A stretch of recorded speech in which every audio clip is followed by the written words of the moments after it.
Hello friends, welcome to another beginner guide video. We made one a long time ago, but the game has changed a lot, so this is a brand new and a big one. The video is made in a certain order, so follow that one if you're a true beginner, but otherwise I made these little timestamps down below and you can just jump to whatever section of the video you want. So let's get straight into it. So let's talk a little bit first, the very beginning, about pay to win and where is Rush Royale in the world of merging games. So I think that's really important to discuss right now. So let's see, I hate to be the one to burst your bubble, but if you're that guy that thinks like I like this game, I've been playing this for a week, I'm gonna start grinding it out and make sure I get all my units maxed out, I get the heroes, I get everything, and I'm going for those top leadership position board, in the leadership board, or if you're you think you're gonna in a month I'm gonna go for 2k crit and all the good stuff. It's not working that way, so that's not gonna happen. So manage your expectations when you start to play this game, but you don't have to be a big spender to have fun in this game, so that's also a good thing. So just know what you're getting yourself into, and if you want to be top one spot, you're gonna have to break out your wallet. Just it's a simple fact. So on that aspect, the game kinda is pay to win because they are hiding some important parts like heroes behind a paywall, and you cannot get them if you don't buy the chests. That's basically it. So that's the downside. The positive side is like there's like a lot of merging games coming out, and the two biggest ones are, I think, Random Dice. I never played it, but it also looks like trash. Sorry, Random Dice, but your graphics, I don't like them at all. And Rush Royale is the opposite. They the graphics are the best out there by far out of any merging games, and also as a content creator they provide you with some graphics, background images, all kinds of good stuff. They do a really good job on that part. They have a great graphic designer or team, I don't know. So that's a really a good thing. But if you're hoping to get like 2k crit in a month as a free-to-play player, it's not gonna happen. So yeah, that's the downside. I really hope the devs are eventually going to listen and focus on their game and make it, focus a bit more on the competitive part and actually having a nice and balanced game the of each update coming with new passes to buy and other stuff. So focus on the game a bit more and a bit less on the pay to win. And that's it on that. And yeah, on the market side, as I told you, Random Dice, Rush Royale, the two big kahunas, and there's a lot of new merging games coming out, but I don't see anything happening real soon unless there's one that's gonna crack the code that ticks all the boxes. Maybe there will be a new king in town at some point, but we'll have to see about that. But sometimes you fall. Okay, you're still with us and you're wondering, where do I go from now? Well, you should focus on the growth of your account. Make sure your units are leveled up as far as you can get them. Make sure you farm some gold, farming co-op. There's another section in this guide a bit later. Make sure to do that. You're gonna spend a lot of time farming co-op because gold is the thing you can get for free as much as you want, as long as you put the time into it.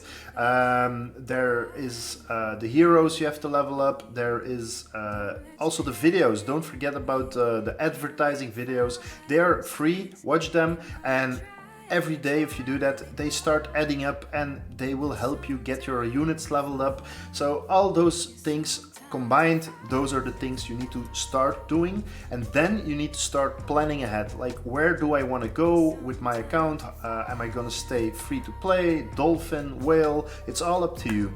I'm not gonna give you advice on decks, just make sure you know there's like a world before 4,000 trophies and a world after 4,000 trophies. Once you reach 4k trophies, that's where you start meeting people that have been playing a lot longer, that have invested more, better players than you're at that point, but that's also the place where you can hone your skills. Keep grinding it out, keep fighting, keep trying, and learn the decks you play, and that's how you learn playing this game. And that's basically it. Another and last good tip: join our Discord server. There's channels there, there's tier lists, you can get like inspiration there, but more importantly, there's a lot of people you can ask questions, join the community, and learn about the game. Okay, game mechanics. But before we go into the game mechanics, I forgot one thing, and it is take your time, don't skip any steps. Also very important, most of these top players you see, they have been playing for months, and you don't have to catch up in 1 week or a month. Take your time, because otherwise you're just gonna stress yourself out. That's an important tip I wanted to give you guys. Now, game mechanics. Make sure you understand the game mechanics. Make sure you understand the deck you're playing. That's like the most important advice I can give a real beginner, and I will use 5 pointers to help you out. So the first one is merging. Don't just merge units because you can. If you have a board full of units, don't start merging. Merge gradually and make your board stronger over time. Don't just boom, spam, merge everything together, because that most likely will make your board weaker instead of stronger. So make sure you merge smart. The second point is manage your resources. So we get mana. Don't use your mana because you can. Use it when you need to use it, and always make sure you have a little bit of mana stocked up, or you know, for when something goes wrong, that you have the mana to correct your mistake. Third point of this game mechanics tips: know the deck you are playing and use it for its strengths, and don't start using decks like Inquisitor decks. They usually go for the late game. Don't start like spamming with those. That's where shamans come in. So make sure you use your deck for what it was meant to be played for. There are plenty of videos out there, so check them out. Then the fourth point, it's kind of the same for individual units. Make sure you know what each unit does. Maybe not because you need to use them. You can only use 5 units at a time in a deck, but if you're facing other units, you kind of want to know what they're doing, so you know what the strengths and weaknesses are from your opponent. So get to know the units. For example, the chemist, you need to know you only need 1 chemist on the board. You don't need to fill your board with chemist. 1 chemist is enough, and you know, towards mid game, make sure you have like a tier 3 chemist. Tips like that, you get to know them while playing, while talking to other people, so keep those in mind.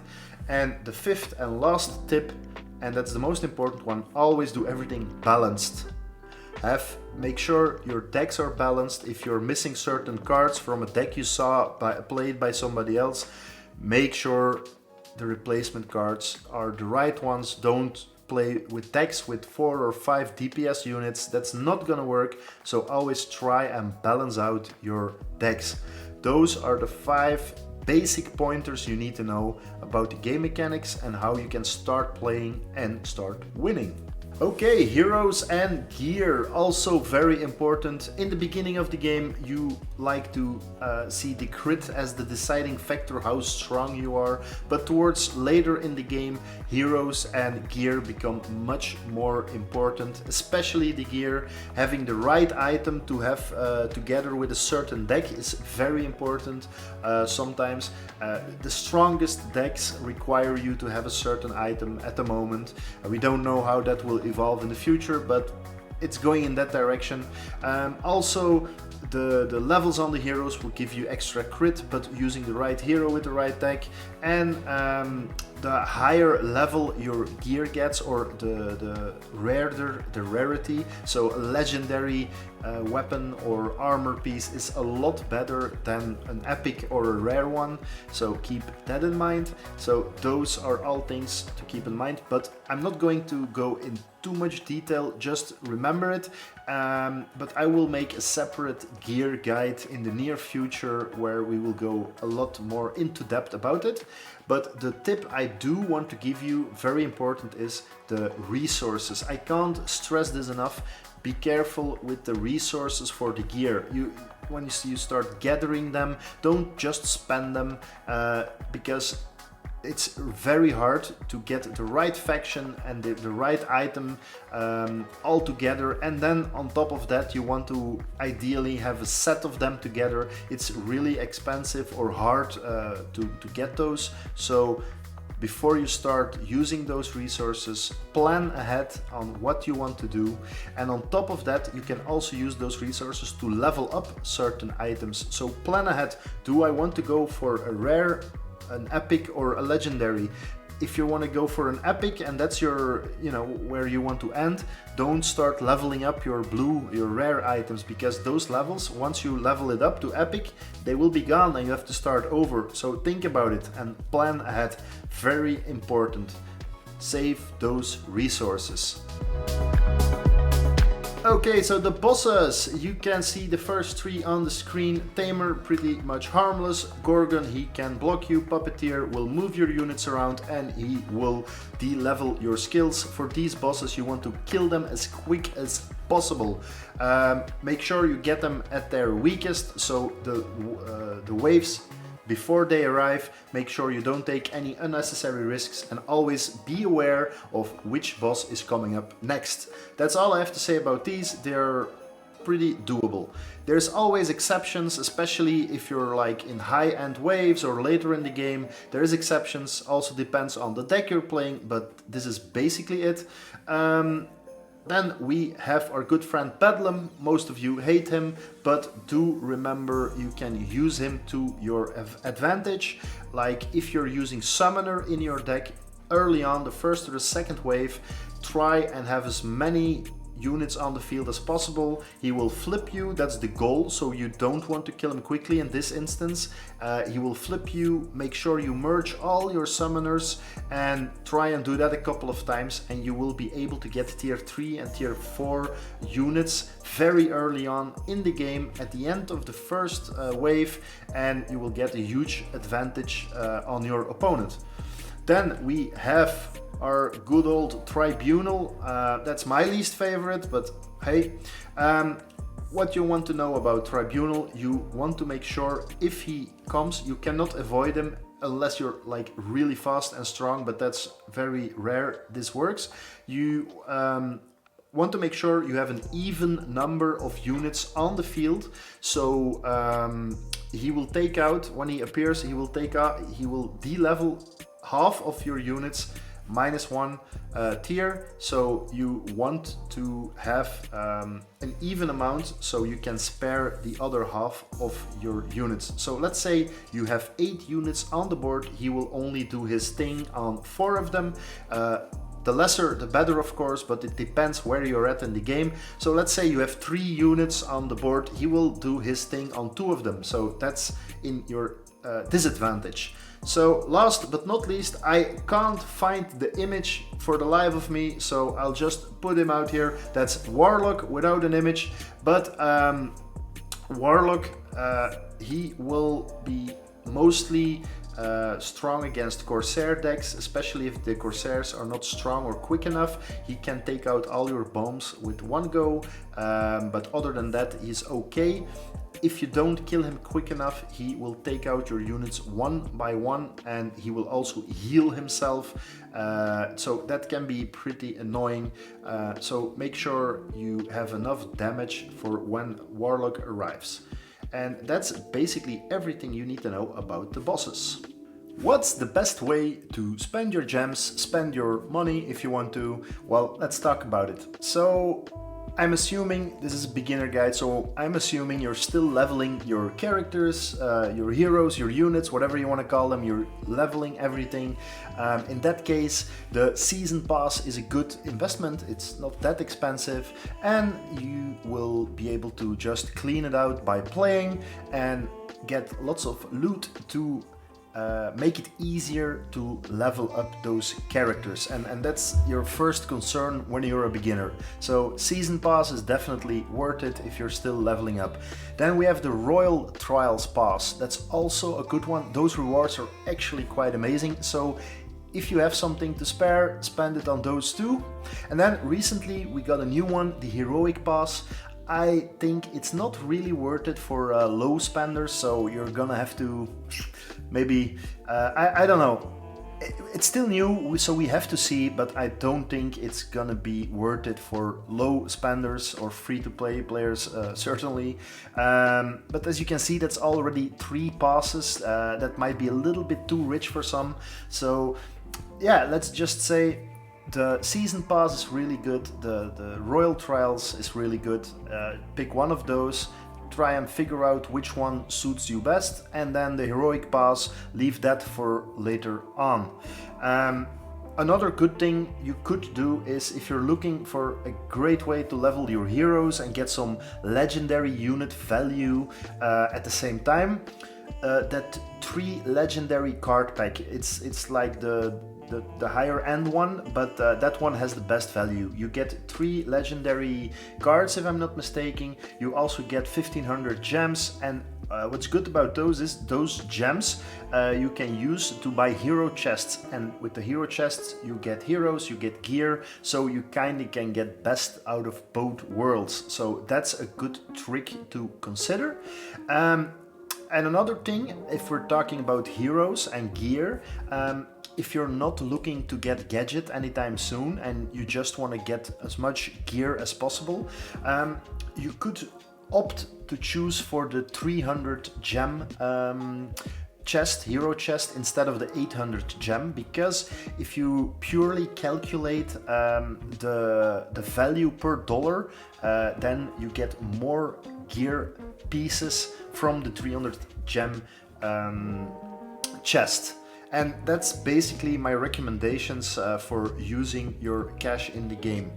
So now let's see how we can make money. You're already seeing on the screen we're watching a co-op game. So for co-op we're going to that's where we go to earn the gold, to farm the gold, play as many as you can. You're gonna need a lot of gold to upgrade all your cards and heroes and stuff. So let's see how this is gonna work. Okay, so we just explained it. We need a lot of gold. We want to get our crit up. We want to level the units, the heroes, the gear, all the good stuff. We need gold. So try and find a friend or join a clan, even better, to farm gold. You have to join an active clan. I didn't say the best clan or a good clan. Join an active clan where a lot of people are farming and you can do a lot of co-ops. So that's the best thing you can do, and you will get gold rate bonuses in the clan, and you can even buy, like for $5, a cheap pass, a clan pass, to boost, to give you another 20% of gold drop rate. So definitely worth it if you're going to farm a lot of gold. So that's the clan thingy. Another tip I can give you is try finding a friend that can support you, or you can support your friend, depending on which cards you already have. But if you go with a support player and you work together, you can do a lot more games. Don't play with randoms. That's not gonna work for gold farming. You're gonna be frustrated because they don't do what you want. So try making friends, and joining a clan helps the best, of course.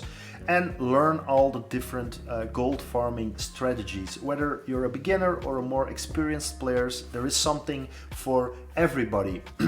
What I can recommend you is go into my YouTube channel. There is several videos about gold farming and what decks they're playing, the strategies. So check those out and you'll be doing it in no time.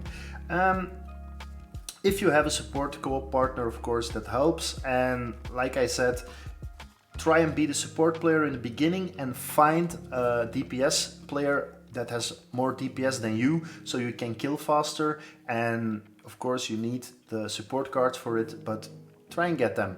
The most common farming tactics out there, used to be or are, it kind of depends. You go to level 61, that's where the first Bannerlord pops up, or where it gets difficult. But level 61 speed farm runs, that's maybe still a thing, but lately with the recent changes to the Bannerlord, you can go anywhere between 80 and 100 depending on how strong your DPS player is. So try that out. As I said, there are videos in my channel, go check them out, and that's basically everything there is to know about gold and how to get the gold, or what the best tips and tricks are, how to get it. So keep that in mind. Then I want to give you a few other tips. And that is, be part of a community. Join Discord servers like my Discord server. You can find the info down below in the description, but there's many others. Watch videos, watch streamers like Game of the Beach, what's his name, Gunman. He's hilarious to watch. There's a lot of good streamers out there. Some are just fun, some are knowledgeable. There's something out there for everybody. So have a look and try to, you know, get to know people, talk, listen, learn, all the good stuff, and you will progress a lot faster. Another important tip I forgot to mention earlier is try having some gold in stock at all times. Why? Well, you can get legendary units in the shop for 40,000 gold, 40k gold. So make sure you get to the 40k gold point and then save that and use everything you earn after that. But once that legendary unit pops up, you don't want to miss it. It's basically, you can farm gold for free, so if they show up, you want to get them. It's the best way to get legendaries for free, kind of. And yeah, that's almost the last one. So try and be patient, learn, don't try and rush things, and basically learn to walk before you start to run. That's the best advice I can give you guys, and that's almost everything you should know about a beginner guide. One final tip: work with what you have. I said it before, I'll say it again, but that's really the best tip I can give you in general to enjoy this game. Grow your own account at your pace and how you want to move on. Don't look at those leaderboards and those top players from the beginning. Worry about that in a couple of months, but first learn the game and grow your account.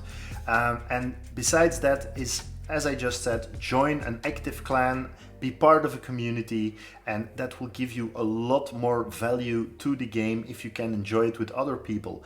I am lucky enough to have amazing people in my community and my clan. I'm really happy about them. I can't praise them enough, so I'll do it again. But at the time of posting this video, we are still recruiting for our second clan. So if you want to be a part of the troopers, make sure to come to our Discord. The info is down below in the description, and make an application in the how to join channel to be part of the troopers. So it's a great community. It's not, you know, it's just the way it is. Great people. Have fun there, or just hang out in the server and talk to the people. That's also fine. Then there's nothing much more to say for me. I want to say thank you for watching. I hope this was helpful for you beginners, especially out there. And as always, I will see you guys on the battlefield.